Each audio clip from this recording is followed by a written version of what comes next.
Welcome to Gutter Trash, episode 344. I was the cat. My name is Eric. And I'm Jason. Hello, Jason. Hello.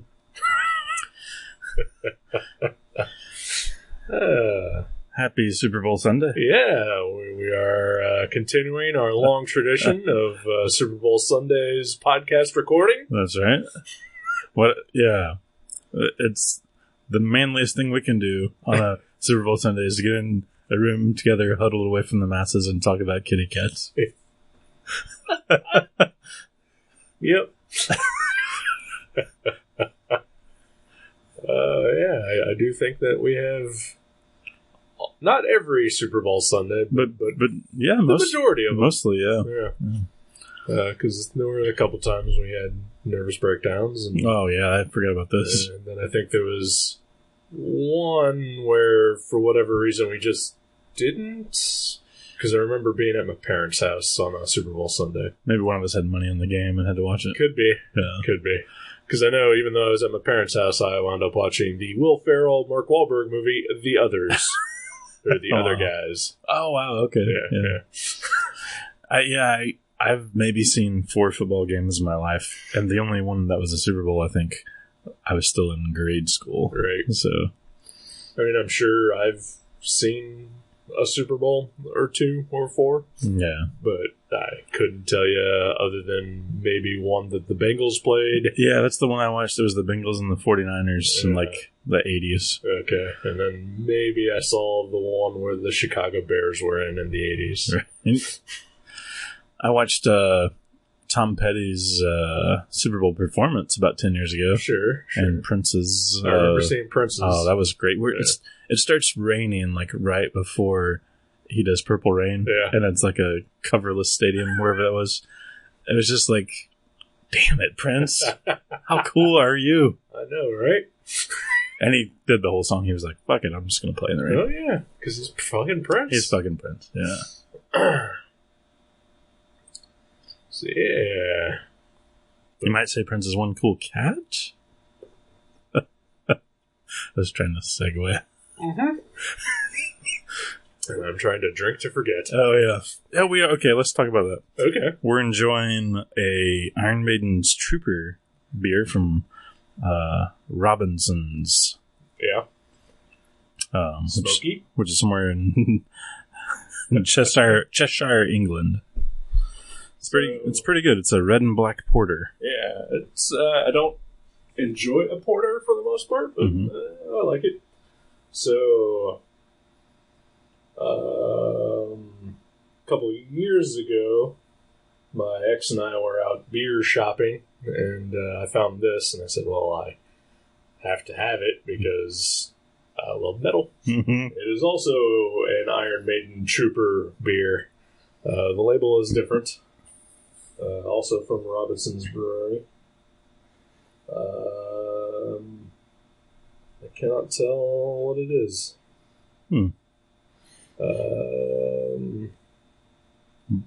It just says premium British beer. So it does not say if it's a porter or anything else other than just beer. Who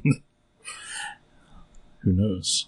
I've had one of those too, and it's been a while, so I can't remember. Oh yeah, I can't remember. I actually think I like this one, the red and black, better. Yeah, because I don't remember much about that one, but I just remember going, it was all right. But this one, I'm kind of into. Yeah, I want to take a look at that bottle. If I Yeah. can. Oh yeah. Because this makes great radio. It does. Looking at bottles, listening to men look at bottles. That's the name of our new podcast. Actually, I recently also drank a Megadeth beer called Tout Le Monde. Okay. And it was great. I like that one a lot. Yeah, I guess this is just regular old beer in a dusty bottle. Yeah. It's been sitting on my shelf For 2 years. Yeah. Well, at least you drank it and enjoyed it. That's true. Yeah. Mm-hmm.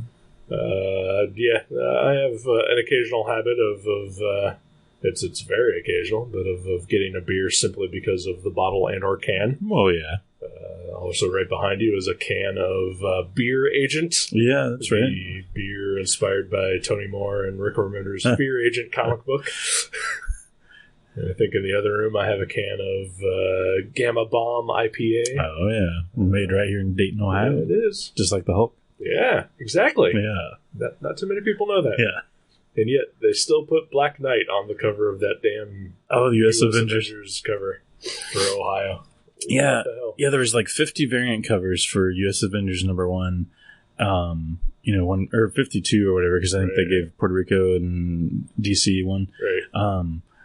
And every cover has a specific state, and you would think and there's a hero, one hero per cover. Right. And we got Black Knight, which is that's real strange. Well, you remember all the great Black Knight stories that took place in Ohio, right? Yeah, the British town of Ohio. Yeah. I thought the weirdest thing though, even weirder than that, was Spider-Man was New Hampshire instead of New York. Yeah, of all the Marvel heroes, there is one who I think is probably the best associated with New York. Yeah. It's Spider-Man. Yeah. Who did get New York? Was it Captain America? It might have been Luke Cage. There is the issue that, 90% of all Marvel heroes are from New York. Well, yeah. But who interacts the most with the actual city? Right. Spider-Man touches it every day. Like, every building he swings on, it's just like, you think of, like if you read a Spider-Man comic, you kind of get a virtual tour of New York. Yeah. Because he's always just swinging around the buildings. I have always said that I could probably go to New York and kind of recognize basic areas from playing so many Spider-Man video games. Right? Yeah. Because they all take place in, a virtual New York. Mm-hmm. That was weird. Yeah. Every hero is from New York, but Spider-Man is the one that, most closely associated. Right. You just visualize New York when you visualize Spider-Man. Well, it was just a weird, whole concept to begin with, because on the cover of the regular issue of US Avengers #1, there's a bunch of heroes, and in the very center of it is Squirrel Girl. Right. And I was like, I wonder which state Squirrel Girl got. And she didn't get a single. Well, sure. Yeah. I'm like, huh. She's like, she's on the main cover. Well, yeah, but so are Red Hulk and a bunch of other people. Right. But did any of them get individual covers? I can't remember for sure. Because I know regular Hulk got Arizona, New Mexico, something like that. And I guess, his origins kind of take place there, but he's from Ohio. Yeah. And I think that was the concept behind it was that, these are where the origin states of these characters. Yeah, right. Yeah. Huh. Maybe Black Knight found King Arthur's sword in Akron, Ohio when he was... Possible. Yeah. There's a castle down towards Cincinnati. Oh, yeah.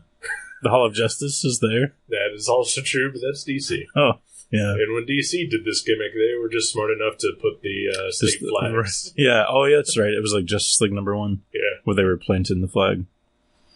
Yeah. Oh, well. Yeah. Yeah. But we're not here to talk about comics. We're not even here to talk about America. No. We're here to talk about England. That's right. And cats. I love cats. Me too. They're so nice. Mostly. Some are super assholes. Well, they're not nice, but they're I wish I was a cat. Oh, absolutely. Yeah. In a rich neighborhood, where I'm well fed. Yeah. Cared for. That'd be a great life. Yeah. My dad and I used to always say that when we die, we want to come back. It's not just a cat, but my mom's cat. Because they are spoiled as fuck. Yeah, see? A lot of cats are. Oh, yeah. I just went to the local shelter yesterday to pet a cat. Most of them were assholes. Because that happens. Yeah, because they're assholes. That's pretty much the premise of cats. Right. Is that they're assholes, and every once in a while they'll let you pet them. It's kind of the premise of this book. It's totally the premise of this book. It's the ultimate asshole cat. So yeah, I Was the Cat by Paul Tobin and Benjamin Dewey. Paul Tobin, I know he writes Bandette for Monkey Brain Comics. Okay. Mostly digital first books. but it's a fun book. Mm-hmm. And then Benjamin Dewey, I think he's currently drawing Autumn Lands with Kurt Busiek. Well, okay. Which is about animal people. I didn't recognize the name, but yeah. So I guess he is suited to drawing animals of all kinds. And he gets his fair share here. Heck yeah. I would kind of hate that job, having to draw a bunch of cats. Yeah. Because animals are hard to draw. At least convincingly. Like, because this is not a super cartoony book. It's got a cartoon to it, but it's kind of based on like actual anatomy and proportion. And, right, yeah. You know, it's pretty. It's not photorealistic, but it is grounded in realism. Yeah. We are meant to believe that this is not a cartoon anthropomorphic cat walking around. Yeah. It's just a cat who happens to be talking, walking, and trying to take over the world. Yeah. And his name is Burma. He's adorable. He's a big orange hairy cat, kind of like Garfield, sort of. Yeah. Maybe a Heathcliff. Yeah. Let's go there. Actually, he kind of reminds me. My neighbors used to have a cat named Romeo, who was a long-haired orange and white cat like that, with like subtle tiger stripes. Mm-hmm. Who also at times was like a massive asshole. And I think, as we all know, if you own a cat, they're always have murderous intent, and possibly trying to take over the world. Yeah, I've seen it. And this one is just that he is just blatant. That's what he's trying to do. Yeah, I mean, he doesn't really tell everyone though. Like basically, the premise of the book is a lady gets a call that this mysterious rich person wants her to write his memoirs for him, or his memoirs. Yes. However you want to say it. Memoirs. Yeah, and like a normal person. I keep thinking of John Malkovich in Burn After Reading when he was like, I'm going to write my memoirs, or whatever. He pronounced it really strangely. I forget. Because he's John Malkovich. He's awesome. Yeah, he would have been a great voice for Burma. Oh, absolutely. Yeah. So, Allison Breaking. Yes. That's her name. Uh-huh. She's an American online journalist. And she's been contacted by this mysterious person to write their memoirs. She has to travel to London to do so, where she coincidentally has a friend who lives there and then is able to stay with her. And her friend is wary about everything that's happening. The mysterious person that she's never met before, who is very kind of shady and like they don't know the deal. They've never seen pictures. Right. So Allison shows up to this huge house in the middle of London and is ushered into a room where the mysterious man is waiting. And there's just an orange cat hanging out there who just starts talking to her. In English. In English, yeah. And, not just meows and birds. Right, yeah. And it's him. He's the mysterious man. And he is very old. He has lived 8 of his 9 lives. He's on his 9th. And he's decided that it is time to get his story out to the public. Right. I'm with him on that. Yeah, why not? And so, obviously, Allison freaks out a little bit because it's a talking cat. Yeah, this is not a world where this is a commonplace thing. No, yeah. Yeah, it's just like our world. Exactly. Where you would freak the shit out. Sure. If the cat started speaking to you in normal voices. Yeah. She winds up telling her friend, and her friend, of course, doesn't believe her, and wonders about if this is some sort of scam, right? Yeah. A prank or whatever. So Burma invites her to come along for an interview as well. She spends the entire time looking for mechanics, and puppetry, and all that. Hidden voice speakers, and but no, it's legit. Burma's real. And he's got a story to tell. And that is pretty much what this book is about. Yeah, his story, like, I really found it engaging. Like, this book is, like, I don't know, 200 pages or close to that. And it was hard for me to put down. Like, I read, like, 100 pages at a time once when I was just like, I'll just read a chapter. Because it's broken up into chapters. Right. Like, I think this initially came out digitally, like in individual chapters. Okay. And there's like 13 chapters. I'd say probably about 20 pages on each. Yeah, it's, I mean, if you wanted to take a break while reading it, you easily could. Oh, there are plenty of places to pause. Yeah, there's like good stopping points. Yeah. But like I found myself reading like 3 or 4 chapters at once when I thought I was just going to read one. Right. Like I've got, you know, a little bit of time before work. I'll read a chapter of that and then I'll do something else. I'm like, nope, I'll just read this until the moment I have to run out the door. So I found it very engaging. Yeah, well, I'd say that's a good sign, right? Mm-hmm. Yeah. I read it while doing laundry.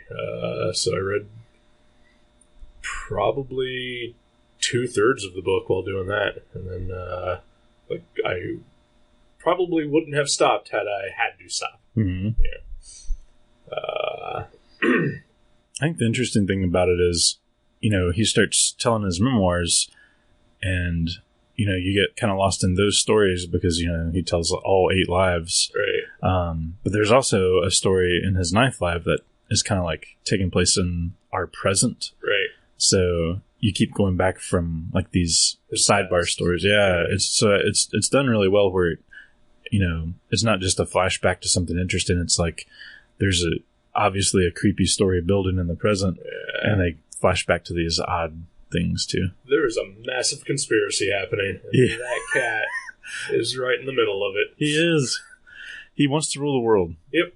He wants to take it over. All the stories he's telling are basically about his various attempts at basically trying to control people and rule the world. And, you know, he's done now, so instead of ruling the world, he's going to just tell his story. Right. So we think. Yeah, or at least so they think. Yeah.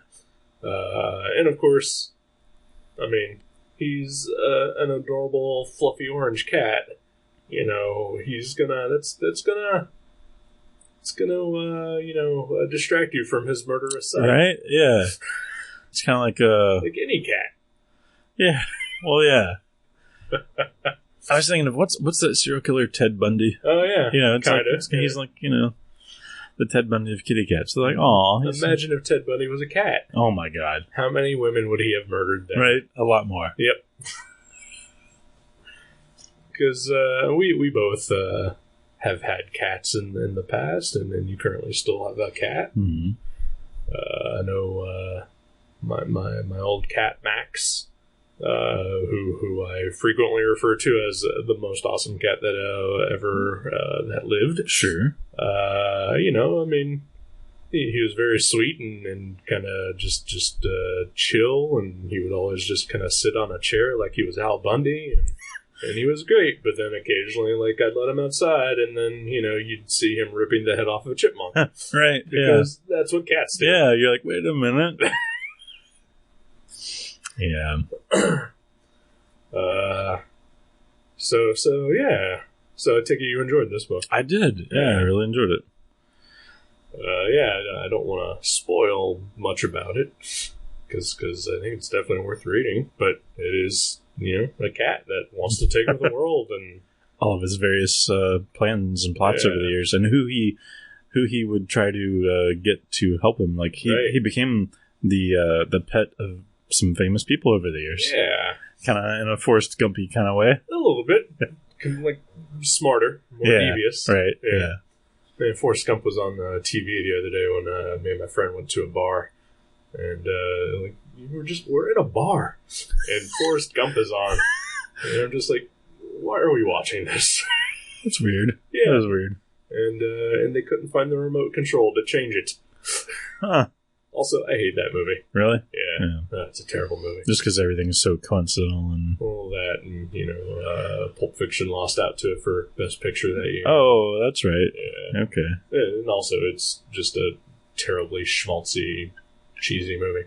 I enjoyed it, but I could easily go the rest of my life without watching it again. Yeah. And lastly, you never want to watch it at a bar. Well, yeah, that's true. Yeah. There's sports to be watched. Apparently. Yeah, I guess. I would rather watch it than a football game. That's for sure. Yeah, I guess I'd give you that. Well, there is a football game in that movie, so. Oh, is there? Yeah, he plays football. And that's right. But yeah. And it's got something for everybody. Exactly. I don't think this book has something for everybody in it, but if you like slightly humorous tales that also have a bit of darkness and conspiracy and violence, some intrigue and espionage. Yeah, it does a good job because it's not like a comedy. No. And it deals with a lot of like nefarious plots and things, but it is kind of like it's done in a very light way, right? Like where you don't feel, it's not like dramatic where you're on the edge of your seat, but it's more of like a fun tale of these kind of things, right? Because some very dark stuff happens too. Like you see multiple cats die. I know, like his some of them are him. Yeah, right. But not necessarily, he doesn't just die of old age. No, yeah. Like he gets skewered by a bayonet or a boat crashes and he gets knocked off into the ocean. Right, yeah. But yeah, he winds up kind of going through history and hooking up with the occasional infamous person around who he helps guide to try to influence the world. Right. Apparently he does. Yeah. Napoleon. Who else we got? Audrey Hepburn. And there was a president, wasn't there? Yeah, there was. I can't remember. I can't remember who it was, but was it Hoover? Hoover. I can't remember. Maybe even Nixon at one point? No, it wasn't Nixon, I don't think. Okay. Eisenhower? I can't remember. But yeah, Burma is very old, which seems weird, because, if he only has 9 lives, and, let's say cats generally, on average, live about 20 years at most. At the most, right, yeah. So does he, like, when he dies, does he then just, like, wait a while before resurrecting? Yeah, I think so, because there's one page that had, like, a little... It wasn't a timeline necessarily, but it shows... Like, some dates of when he was alive. Yeah, like his earliest one was 1180. Right. And then there's, like, in the 1600s, 1700s... So about once every 100 years, it looks like he gets brought back. I mean, if that's the case, then that's fine. I don't know. This is one of those weird things where it's like, well, I want to know the rules. Yeah. And I don't know why. Like, it's like that one thing that keeps me from fully enjoying a story, even though, like, it shouldn't matter at all. Right. It's like, there's a new show that just started on NBC. It's called Powerless. Oh, yeah, I heard about that. It's like DC, sort of DC universe. And one of the characters in it is Bruce Wayne's cousin, which the entire time, like as soon as that was revealed, I was like, well, then obviously that guy has parents, so that would be Bruce Wayne's uncle. So when Bruce Wayne's parents were murdered, why didn't he just go live with them? Right. And become a well-adjusted member of society? And it's just, it doesn't matter to the story. No. To that story at all, whatsoever. But it gets your mind. Yeah, right. You're like, wait a minute, that doesn't add up. Maybe they just didn't want him. Yeah, it's fine. They're like, we've had our kids, we're older. We don't. That is true. Let the butler take care of it. Yeah, right. And I mean, that character is played by an awesome actor, and probably the best thing about that show. Oh. Alan Tudyk. Wash from Firefly. Oh, yeah, okay. KS-20 from Rogue One. Oh, yeah, yeah. I want to see Powerless, actually. Yeah, it's okay. Yeah. Not great. It looks better than most comic book TV shows, though. Nah, I'd say The Flash is still top. Oh, The Flash is good. I like that. It's better than Arrow. Right? Oh, yeah. It's got to be. I don't know. Yeah, the thing is, like, I watched it, and there was a sitcom on a couple years ago called Better Off Ted. Yeah. This is basically Better Off Ted with the occasional superhero reference. Yeah, right. And I was like, man, I miss Better Off Ted. Yeah. Things change. I was the cat. Who published this? Was it Oni? Yes, Oni. Oni? Yeah. So, when I first heard about this, I wanted to read it. Just because, it's about a cat that wants to take over the world. Right. You're like, I'm in. Well, yeah. But I kind of balked at the cover price. It's $25. And I was like, yeah, I don't know.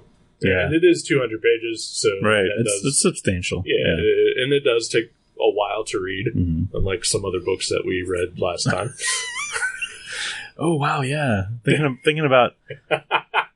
Yeah, we read Mooncop, which I liked, Sure. but it was like $20, and it probably took about 1/40th the amount of time to read as this. Yep. And half the size. And it was like a lot thinner too. Yeah, Yeah. But I did wound up buying this on eBay, or not eBay, Amazon, the marketplace for like $5. So wow. I got a good deal on it. That's pretty sweet. But you know what? I would totally recommend it at full price. Yeah. Especially if you have like a discount at your local shop or whatever. If you're a comic store and you don't have a discount, fuck you. Yeah, it's hard to compete if you don't. Right? I think I mentioned a couple weeks ago I went to Florida, and it's not a rule that I have, but anywhere I go, I try to find a local comic shop. Mm-hmm. And if I can, support them in some way. Right. So my friend took me to her local shop there, and they didn't really have a wide variety of stuff. Pretty much just Marvel, DC, and like the rare Dark Horse and Image book. Right. But they did have some graphic novels, and then one of them was one that I'd been looking for, and I figured, well, we're here, I might as well, get something, and so I picked that up, and they didn't have a discount at all, like not even like 10%. Yeah, that's bad. I was like, it was mostly a game store, but well, yeah, I'm sure it was like Magic the Gathering and Pokemon mostly. Like Warhammer, okay, Warhammer type stuff, and tabletop. I gotcha. RPG, whatever. But they definitely had that other stuff too. And their comic section was incredibly small. Mm-hmm. It was mostly kind of just it's like, I guess we have comics too. Right. Like comics, I think, was in their name. It was probably one of the situations where over the years, like it could be it dwindled in proportion. Yeah.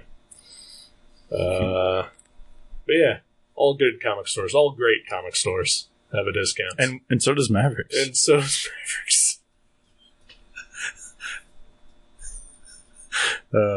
Yeah, we would sell this book for like $18 if we had it, so that's a good deal. Which I totally would have not balked at, paying that price for it. Right? Yeah.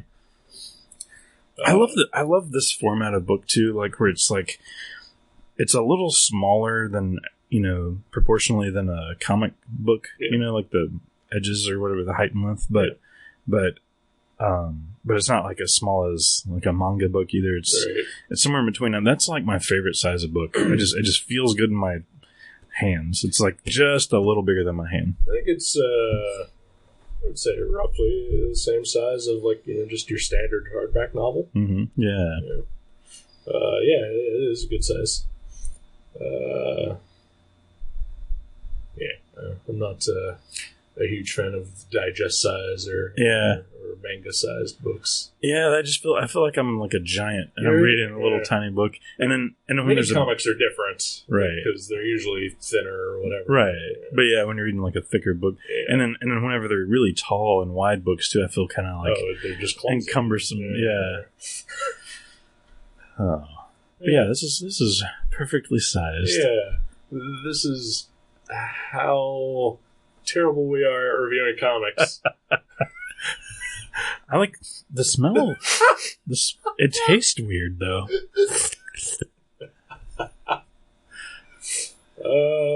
Yeah, it's good, and I don't want to spoil anything about it. Right, I know. Yeah, there is like more to the story, especially in the present. Oh yeah. Where, well, okay, I don't think this is much of a spoiler, but we can say he may have subtly taken over the world. Oh, that is true. Yeah, and you don't realize it. You don't even know it. Yeah. And it's not all in his mind. Nope. Like, I think it happened.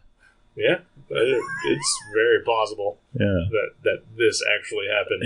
Yes, yeah. Maybe not by a cat. But who knows? Who knows? Maybe Paul Tobin is in reality Allison Breaking. Oh wow! And her friend Regina is Benjamin Dewey. You know, if Alan Moore had written this book, I would say, like, he actually had this experience, and he's just like translating it.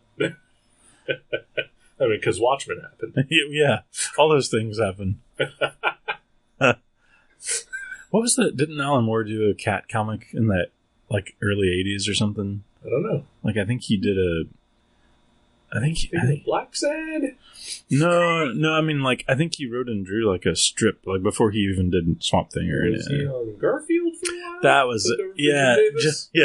Yeah, Jim Davis had a vacation. I'll just look at him on my smartphone. What? Hold on. Yeah, that's happening right now.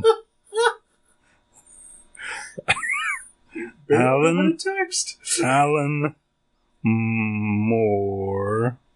Did it autocorrect on you? Yeah, it tried on a cat comic strip. This is the weirdest thing that has happened in 8 years of this show. And then, now what's it doing? Oh, yeah, Maxwell the Magic Cat. That's it. It's from... is that where he learned to become a magician? By writing The Adventures of a Cat? It's possible. Let's see. Blah, blah, blah. It's hard to read on a phone. It doesn't... I'm looking for a year, but I think it was from the early 80s.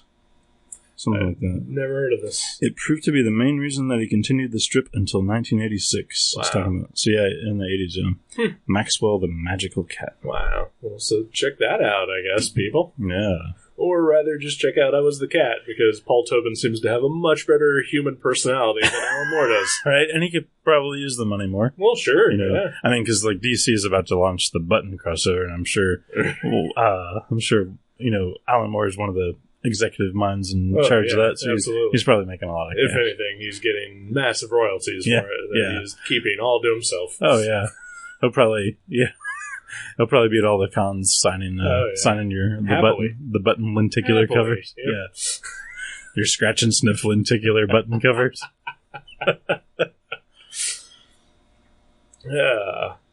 But yeah, I would definitely check out at least check out Bandette by Paul Tobin. It's really fun. It's like a very cartoony European crime caper comic that he does with Colleen Coover. Okay, that's his wife, right? I believe so. Yeah. But yeah, it's really good too. And I don't think I've actually read anything else by him before, but I do enjoy Bandette a lot, and I really enjoyed this. And Benjamin Dewey's art is great. Yeah, it's really good. I like it a lot. If I had to pick one thing that's not the best about this book, I think there's a few instances where something happens where that it bugs me in comics sometimes when the writer and the artist are not the same human. Okay. There's a couple times where I feel like the drawing of the character expresses something that is nowhere near what the dialogue represents, or the narration or whatever. And then like it might just come down to the fact that something was changed in the dialogue after the art was done. But yeah, I don't know. There was like maybe 2 or 3 times in this book where that happened, where I was like, just like, she looks really happy and she shouldn't, or something, or like, I don't know. I mean, it obviously isn't as jarring as, let's say, Greg Land drawing something. No, not at all. No, I don't think any of this was based on porn, bestiality, cat porn. But yeah, other than that, though, I like really like his artwork, and I think he's a good storyteller. I'm gonna look up something on my phone now. Not to be outphoned. But Benjamin Dewey, I know he does Autumn Lands, but I know there's something else that I've seen his name associated with. Was it the Decimal System? Could have been. If I could spell his name correctly, that would help a lot.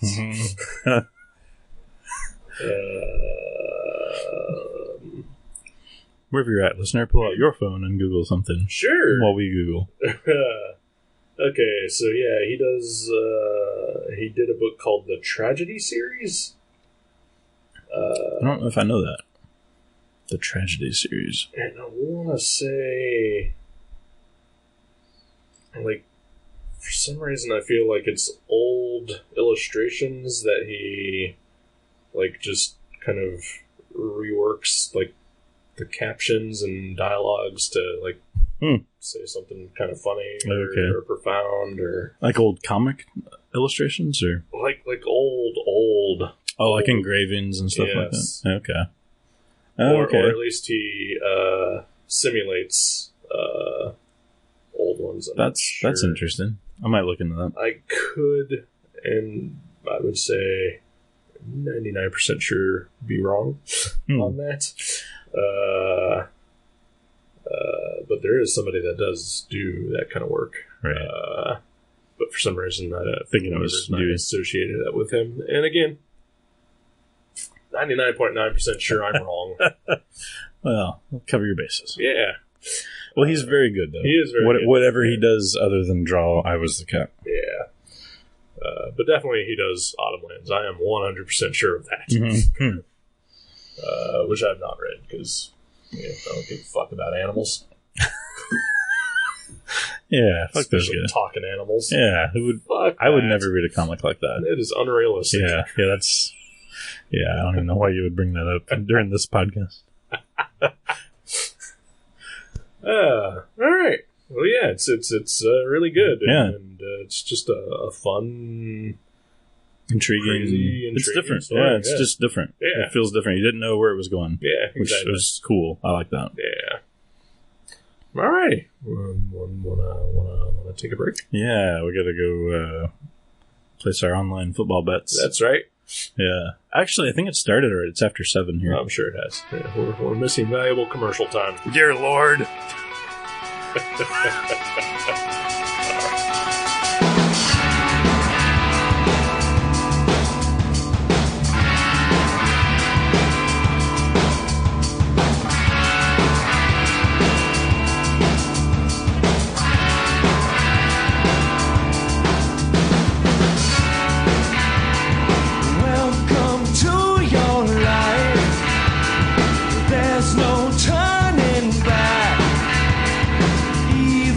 While we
Hi, welcome back to Gutter Trash. Hello.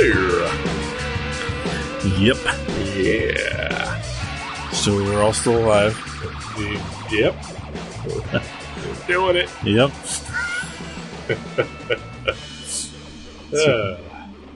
Some trying times. Yeah.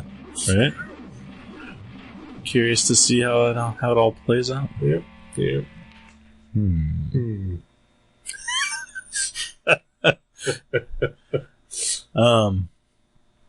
There's I just found out something yesterday that was kind of crazy. Speaking of, we were talking about metal earlier. With Sure. These beers. Yeah.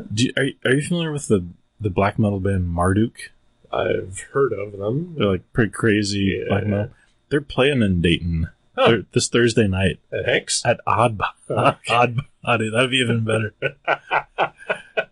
There's like Dayton doesn't have any big clubs, but there's a club called Odd Bodies that, you know, they get bigger than usual bands than you would expect. Yeah, exactly. It's like, I mean, it's not bizarre. It's not like the Rolling Stones are playing there, right? But it's always bands that you're like, really, right? Like Cavalier Conspiracy, right? Their only stop in Ohio, this Brazilian metal band.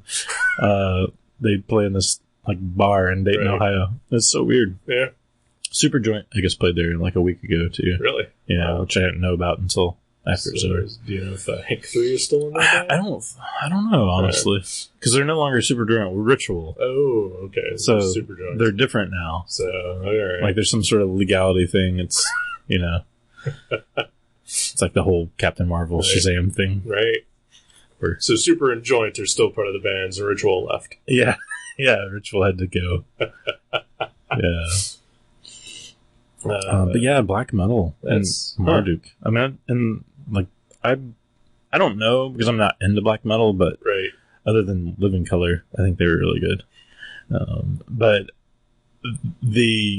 I think they're Swedish, aren't they? Definitely from Marduk. that sort of area of the world, right? Swedish, Norwegian, whatever. Yeah. So it's crazy. This is so weird. It is a little weird. Yeah. I mean, I guess they had to play someplace. Oh yeah, they got to be somewhere, as Cheech Marin would say. But yeah, it just seems strange, right? That like Dayton's more of a burg, right? We're not a city. Yeah, we're a city. Are we a city? We're a city. I mean, we were in the 70s for sure with all the industrial. I don't think they take that away from me. But they took everything else away. NCR, Mead, like all of our productive things. Fawcett Comics. Yeah, but that just got replaced by Sparkle. Well, yeah, Sparkle's here. We're gonna make this city a town a city again. Yeah, just because companies leave doesn't make it not a city. Right. It's still a city. It's just not a great city. Right. I like the city, but it just seems strange. Like it's gray and dead. Yeah. And occasionally we get a black metal band in town. Right. Well, that makes sense, right? In true. The current climate of things, so like people would play next week. This Thursday. Yeah. It's supposed to be cold. Yes. Maybe snow. You want to go buy some corpse paint at Walgreens? All right. Yeah. Only if we can go take a photo shoot in the woods first. Well, we of course we will. At least the wooded area behind the Circle K. Sure. Yeah.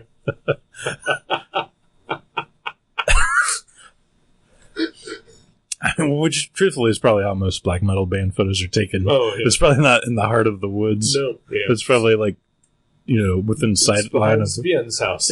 Yeah. Yeah, I'm sure they could all see a convenience store from where they're at. Bjorn's parents own, at least 3 acres of land, and there's some wooded area. It's actually just beyond the shed. Right? You can see, like, if you really look close in the bottom of the corner, you can see, like, their cars parked in the mailbox. There's got to be a website of just, like, awkwardly funny black metal photos, right? Oh, there absolutely is. Yeah. We should visit that sometime. Oh, yeah. I believe I've been on it before. Yeah. I believe I've wasted an entire day at work looking on something like that. That's good.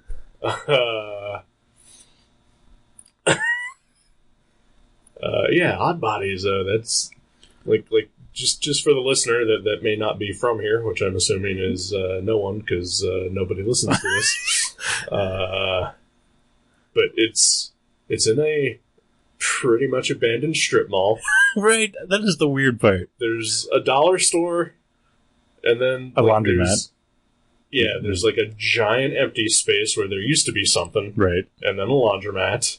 There's a video store in the corner of the parking lot. Like a video rental store? Yes. Wow. There's a incredibly tiny Mexican restaurant. I think they closed. Someone told me they closed. Oh. Yeah. That's too bad. They were really good. I mean, I only ate there once, but it was really good. Right. That's why they closed. Yeah. Everyone ate there once. I think there's a pizza place in that shopping center, like on the opposite end of it. And then, like, it's across the street from, like, a KinderCare. Yeah. And a Kroger. It's just funny for me to think, like, these touring bands that they show up and, like, this is where I'm playing, like, right next to this dollar store. Right. You know, and like, it is right next to the dollar store. Yeah. It's not like, oh, I can see a dollar store. It's like, oh, I'm touching the dollar store. Right, yeah. You know? And it is in the corner of the shopping mall, or strip mall. It's tiny. It is tiny. Like incredibly tiny. Like, my band has literally played in bigger venues than this. You know? Like, that has happened.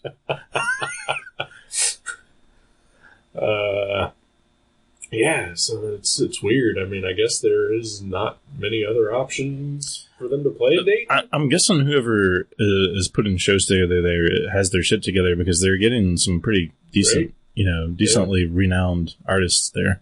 I mean, like, what clubs are there in Dayton anymore? Gillies? Yeah, Gillies or whatever. I think it's Gillies. I don't know. I've said both. Yeah. Like, I know Hank's 2 blocks away from here. Right, Hank's Pub. Occasionally gets a band playing. I drove by yesterday, Hank's Club, and the marquee outside. It's one of those, things you can change with your own hand. That marquee, like, it has, like, different dates of, bands playing, and one date it just says metal. Yep. Next to it, I'm like, that's intriguing. Maybe I'll show up. Right? I might go. Yeah, we can walk there. Yeah. But yeah, there's not a lot of options. There's just a couple of bars really that have. I mean, they're small bars too. It's not like bars that have a stage. It's like like, I think the only, like, what was it called? Elbows. Oh, I loved Elbows. I loved Elbows too, but it was also just a very small place that barely had a stage. I saw Mastodon play at Elbows. Wow. Yeah. Wow. That was great. That would be amazing. Yeah. Mastodon's playing in Cincinnati apparently sometime soon. Oh, yeah. Yeah. So, I was mentioning on Facebook that I'd fallen in kind of a Mastodon hole the other day at work. And it was like, hey, they've got a new album coming out. I was like, I know. And like, hey, they're playing in Cincinnati. I was like, there's not enough money in the world you can pay me to go see them. All right. Is it the Taft Theater? I don't know. Because there's a couple of them where there's like seats at the back where you can like just kind of stay away from like the drunken moshing dudes. Yeah.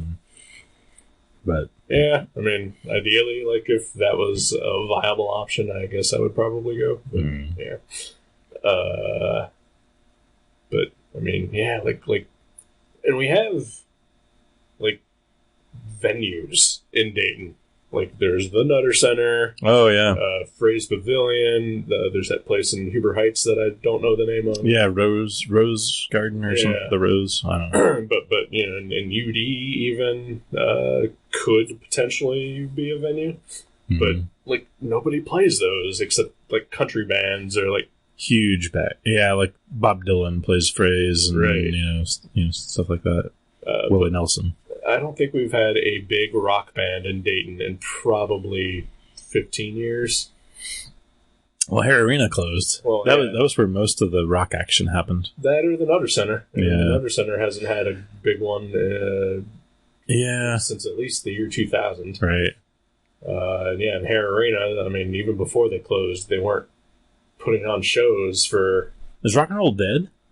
Maybe rock and roll might be dead. It might be dead. Yeah. I mean, you just listen to, like, any kind of music, and it is just hot garbage. Right? I mean... Much like our country. I think... And country music. I think rock and roll as a force. Yeah, it has outlived its trajectory. You know what I mean? Like it started in the early 50s, late, and it's like teenage rebellion music, and now it's like, I mean, like seriously, like no joke, Crazy Train is like on commercials. You know, like a song about a guy going mad and like how crazy, like this in the 80s. You know, this is a guy that the PMRC was all against, and like now it's like on a Walgreens commercial or whatever. It's like the oomph of rock and roll is probably not there anymore unless it's kind of underground weird music, like underground weird rock and roll. Which, I mean, you know, like guys like you and I, we don't, we aren't into whatever is in the mainstream for the most part. We're kind of out of touch of even all streams, really. Yeah, definitely now we are. Yeah, but like we've always. Like, if there's a band that we like that somehow was, like, hugely popular, it was like, well, that's weird. All right. Yeah. Yeah. But, like, we've never, like, gone out of our way to be like, oh, I'm super into this super popular band. Yeah. And now, like, I mean, okay, so my only touch with what modern music is that I watch Teen Wolf, and every episode there's like 2 or 3 songs on the soundtrack that they play that are apparently like the big thing at the moment. And it's like every single one of them is hot garbage, and like I've never heard of them, and they all sound exactly alike. Right. And none of them are rock. My only connection, because mostly the new music that I listen to is new music by bands who are like 20 albums into their, the Melvin. Right. Yeah. So, but I do have a coworker who was born 6 years after I started working at the place that we worked together. And he occasionally like clues me into some new rock and roll type of stuff that he listens to. Is there new rock and roll? Well, it's kind of like emo-y rock and roll. Okay. So I can't really get into it. Right. But now, when you say emo-y, because I used to be into emo, like in the late 90s, early 2000s. Is it comparable to that, or is it some new weird form of it where it's just awful? It's emo-y metal, but I can't even think of like one of the band names. Like Fallout Boy kind of bullshit? I mean, you can understand the lyrics, and like it's, I mean, they might be screaming, but it's like melodically vocaled, emotional metal, maybe. Okay. I would know the name of the band if I heard it, but there's one that he really likes. My Chemical Romance. It's not that one, but that's the thing is like I just like obviously I can't connect with any of it that I've heard, like because he's played a few things for me. I'm like I just can't get into it. Right. One of them was like something. Man, I don't know. I can't remember. MC Hammer, maybe? Is that one? Yeah, that's something. Yeah. That's something the kids are listening to. Very emotive. Yeah. No, I can't think of it. But yeah, I mostly listen to I'm driving around. My car right now is a Velvet Underground CD. Like that was recorded 10 years before I was born, and I still like that better than most everything else. I mean, I've been listening to mostly metal. Just straight up metal for like the last couple months, and I mean, like the newest band, like that I listen to, like that's just like in the mix in the shuffle, is like Mastodon or The Sword. Yeah, and they've been around for at least 10, 15 years. At this point. Right. Yeah, they hardly are wet behind the ears. Right. Yeah, and I mean, as far as like non-metal music goes, like the most new band that I'll listen to is Minus the Bear. Also been around probably 10, 15 years at this point. I'm actually really excited about later this month a debut CD of a band from Bob Pollard. It's not from Bob Pollard. I did buy a Bob Pollard CD today, by the way. No, there's a band called Crystal Fairy, and by the end of this month, their debut record should be out. And I'm pretty excited about it. It's members of the Melvins, but it's also so that barely counts. But it's Omar from At the Drive-In and Terry Genderbender from the Butcherettes. Okay. And it sounds really good. I've heard a couple tracks. So it doesn't, like, I wouldn't have recognized it as any of those the Melvins, or any of that. Yeah. So I'm kind of excited about that. No, but the Guided by Voices CD I bought, I went to Omega Records today, and I was looking through the used bin, and they had this Guided by Voices EP, and I'd never seen it before, and it was $5. And I was like, well, I know that song, but I don't know these songs. I'll just buy it. Sure. And I didn't notice, but there's a song called Matter Eater Lad. Oh, wow. And it is about Matter Eater Lad. That's great. And so I listened to it like 4 times today, and I was like, I was looking through my collection. I was like, do I have some Legion of Superior comics I could pick as next just so we can listen to that song on the show? But I have no Legion of Superior comics. Oh, so all right. so if we ever in the future happen to pick a Legion, Sure. like I would vote for Matter Eater Lad, the song. All right. I mean, he doesn't mention Legion of Superheroes, but he talks about this guy like eating like buildings and matter and It's Matter Eater Lad. Yeah. So that was kind of crazy. So that was well worth the $5. Like I looked at it, I was like, there's 7 songs in here. That's worth $5. It's 11 minutes long. 7 songs in 11 minutes. Wow. So you got ripped off again. not really. I mean, it was 50 cents a song. That's not bad. I'm down with that.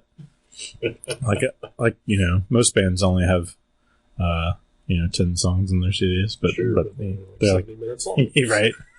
Well, not everyone can be Tool, unfortunately. Tool is barely Tool at this point. I know. Hey, supposedly this year. Supposedly every year.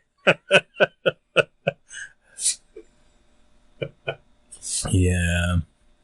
I know they're headlining some like major festivals. Yeah, they played a few shows last year. Yeah. They played like 6 shows. Yeah. Oh no, seriously, it was like I think it was like 6. Whole 6. Yeah. Wow. Yep.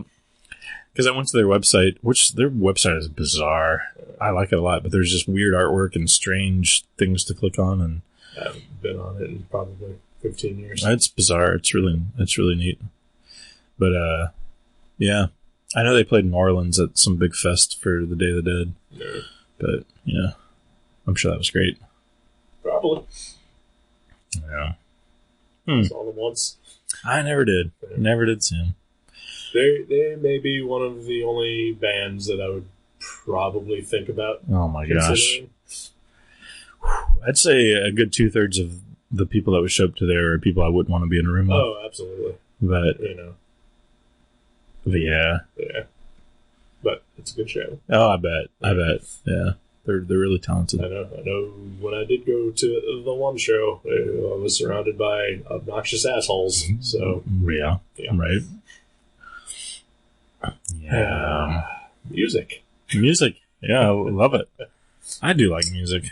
I am getting more into music than I have been in the last 10 years or so, but for the most part, I can still take it or leave it. Yeah. I like to always listen to music, but I'm definitely less inclined to see live music than I was a few years back. Yeah, definitely not inclined to do that at all. Right. I think, probably like 2006 was the last time I went out of my way to see a show. Mm-hmm. Yeah, I don't have any plans of seeing this. I went and saw David Dondero like a week ago. It was awesome. There was it was a small bar in Cincinnati called the Listing Loon, and there's like 40 people there, then half of which were actually like actively watching the music, like standing, because it was like, you stand up close to where the stage is, there's no seats, and then there's a bar and there's like 20 people there, so it wasn't very crowded, and it was awesome. Like, he played a lot of my favorite songs, and That's cool. it was a good show. But other than that, I have no plans of any live music anytime soon. So you're not going to go see Marduk? No, I can't. I can't. I'm burning a church that night. Oh, okay. Like, I mean, you just, you can't do it all. Black metal love, one love. Black metal lives matter. Is that terrible? Is that weird? A little bit. It is, yeah. I take it back. I mean, they do matter, but all lives matter. Yeah. Okay. That's terrible too. Yeah. Shit. Yeah. Should I pick a comic? Yeah. Let's cut our losses. Okay. I think we should read. Legion of Superheroes? Yeah, the Matter Eater Lad miniseries, written by Bob Pollard, and drawn by Bob Pollard. I'd probably buy that out of curiosity. Right? Yeah. He could do a collage comic. That'd be awesome. But, like, I mean, if fucking John Byrne could do it, I mean, Pollard's actually good at collages. So, you know. No, I think we should read Renato Jones' 1%. Ooh, okay. Yeah. Alrighty. Well, that's a thing I own. Oh, sweet. I do too. Yeah. Oh, that's good. That makes it easier. Yeah, it does. Yeah. Yeah, I've been wanting to read it for a while, and it's finally over, and I bought them, so. Yeah, well, I bought the trade. Sweet. So there we go. By Care Andrews? Yeah. I don't know. Carrie Kyle Andrews, maybe? I think. It's Kaare. Yeah. Andrews. How do you pronounce that? I don't know. We don't care. Good night. Thank you for listening to Gutter Trash. You can subscribe to the show from guttertrash.net or from iTunes and leave us a review. Visit guttertrash.net for email information and for other podcasts and websites in the Gutter Trash Network. Thanks again for listening, and we'll see you next time.